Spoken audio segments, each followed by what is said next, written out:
Good morning, students. You are welcome in the ninth chapter of Social Science, and the title is The Treeless Grasslands. In this chapter, our learning outcomes are grasslands, the prairies, and its location, land, climate, vegetation, wildlife, and economic activities. So, let us start the chapter. See, grasslands are large plains of grass. They are found in warm and dry places. In these areas, the rainfall is too little for forest to grow, but just enough to prevent the land from turning into a desert. Hence, there are very few trees and bushes in a grassland. Most of the grasslands are in the temperate zone. They are known by different names in different continents. As you can see in this map, the green portion is showing grasslands like steppes in Asia, downs in Australia, veld in South Africa, pampas in South America, and prairies in North America. So, in this chapter, we will learn about prairies of North America.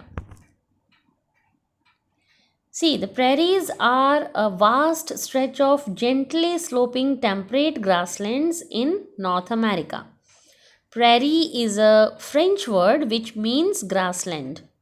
The prairies extend from Canada in the north to Mexico in the south, and it covers the whole of central USA. The prairies were once covered with the thick, tall grasses. Today, these flat and fertile lands are the biggest farming region of the world. And Mississippi and the Missouri are the two big rivers that flow through this region. In the prairies, winters are cold and summers are hot. Rainfall is moderate, about 52 to 70 centimeter, and occurs mostly in the summer season. Now, vegetation. A wide variety of plants grow in these grasslands. Trees are rare in the prairies except along the rivers. Grass grows quickly during the spring season and changes to hay in autumn. Hay means the fodder for animals. Now, wildlife. The animals that live here have adapted themselves to the semi arid climate. They can withstand very hot summers and freezing cold winters. Look at the picture of a few animals that live in the prairies. The first one is prairie chicken, prairie dog, then bison, and coyote.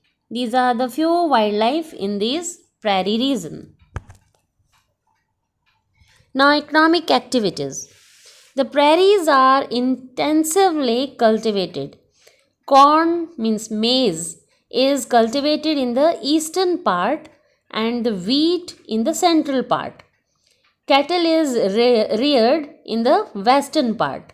So, farmers produce enough wheat for the whole country and also for export.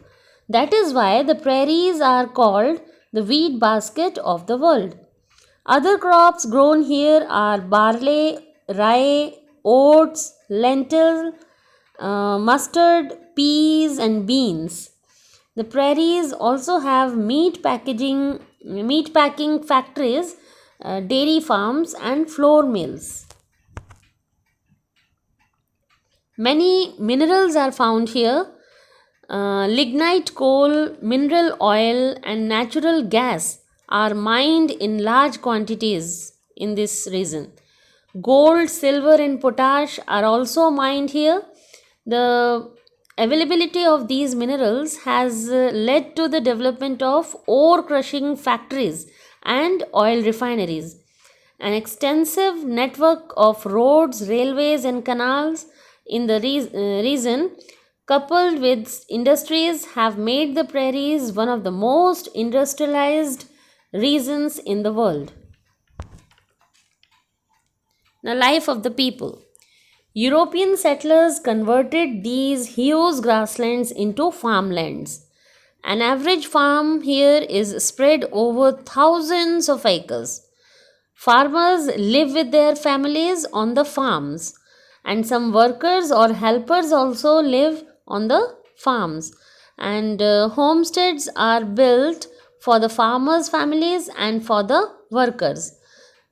The entire farm work of plowing, sowing, harvesting, threshing, and winnowing and storing of food grains is done by machines. The food grains are stored in silos. You can see silos here in the last picture down here. Thus, only a few workers are needed to cultivate thousands of acres of farmland. And the open land towards the west is hilly. The soil here is coarse and less fertile. In this region, animals are reared on large open areas called ranches, and cattle is reared mainly for meat and milk. A large part of the total meat produced is consumed locally, and the rest is exported. Many dairy farms have also been built. Most of them are situated near cities, and big dairy farms have modern facilities for processing milk, and machines have almost replaced manual labor in dairy farms as well. So that's all in this chapter about the prairies. Thank you.